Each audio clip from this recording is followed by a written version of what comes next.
Bonjour Lydia. Bonjour Priscille. Alors, moi j'ai participé au Grand Cycle il y a quelques années.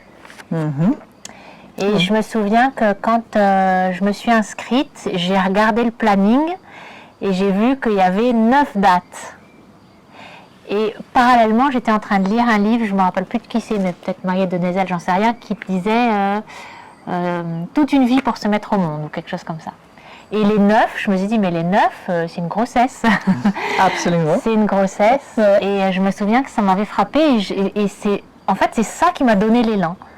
C'est ça qui m'a donné l'élan de dire, ben oui, je me donne 9 mois pour mettre quelque chose au monde de moi, de nouveau.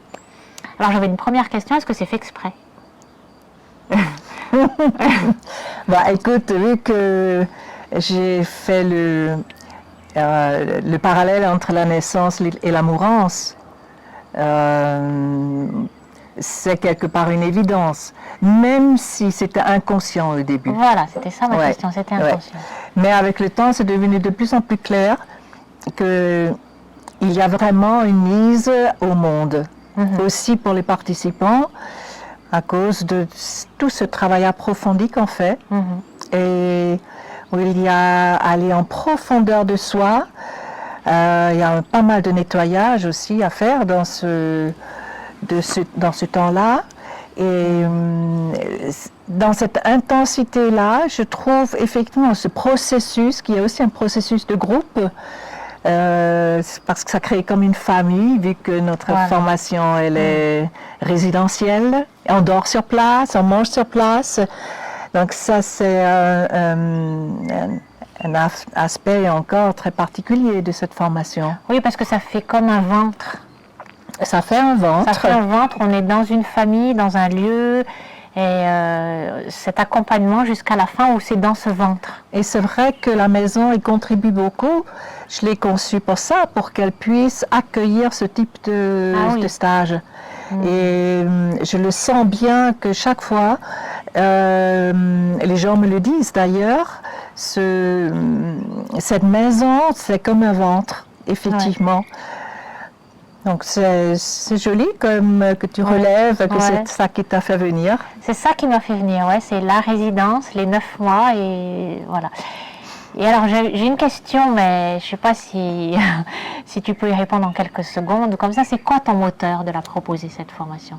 C'est quoi qui te fait vibrer de faire ça?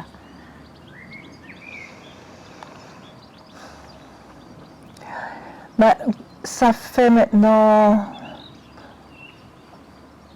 40 ans que j'ai commencé à travailler avec des personnes gravement malades, et avec des cancers principalement.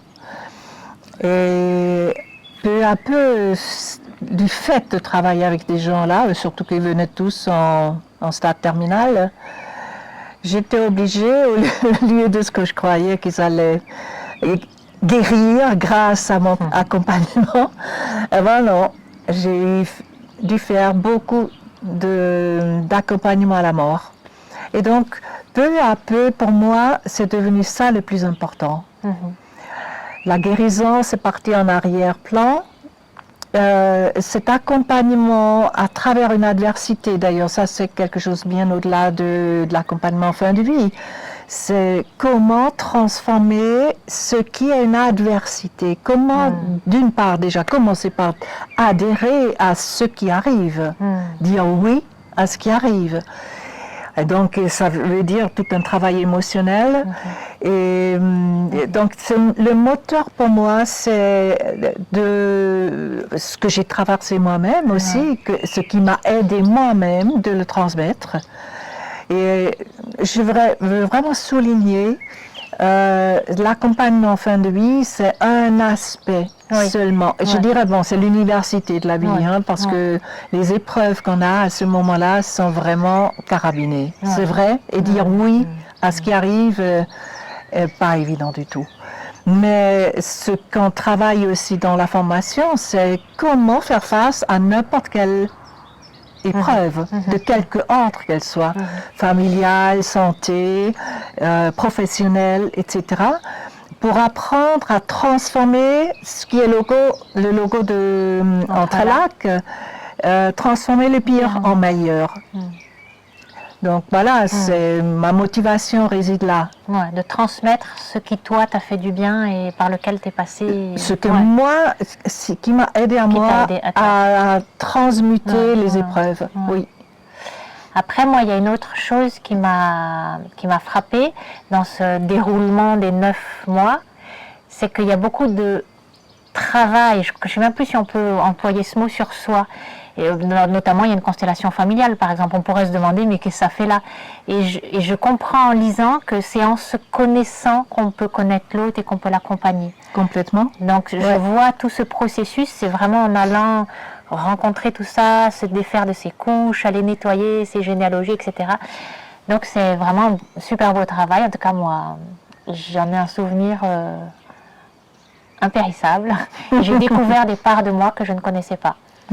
Donc voilà, j'ai encore beaucoup de questions. Oui, mais attends, voilà. je vais rebondir là parce que ça me semble vraiment important ce que tu viens de dire, parce que pour moi c'est la base. Oui. Tu vois, ayant passé par l'université plein de formations, je sais le bourrage de crâne, combien c'est stérile. Et la seule chose, je peux dire vraiment, que j'en senti porteur, c'est vraiment ce travail en profondeur de mes propres souffrances. Oui. Et c'est pour ça que j'ai introduit dans ce cycle le travail que j'appelle le protocole de transformation, quelque chose comme ça. Je devrais le savoir quand même, le protocole de... c'est pas ce tout à fait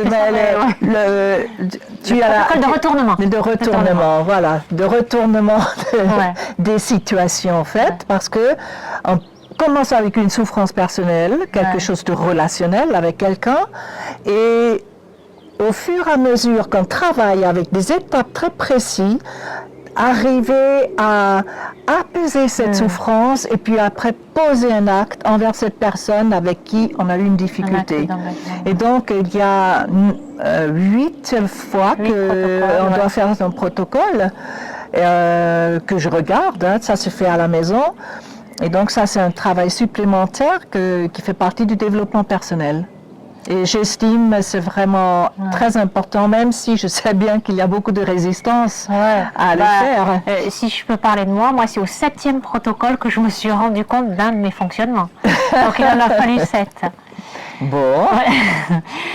Moi j'ai envie de donner de l'enthousiasme, de dire mais allez-y, voilà, c'est magnifique ce grand cycle. Même si on n'a pas l'idée d'accompagner des gens, on a l'idée de s'accompagner soi et de... Voilà. Même au point de vue de développement personnel. Et puis, n'oublions pas, parce que ça fait partie aussi de la formation, comment accompagner nos proches. Oui, exact.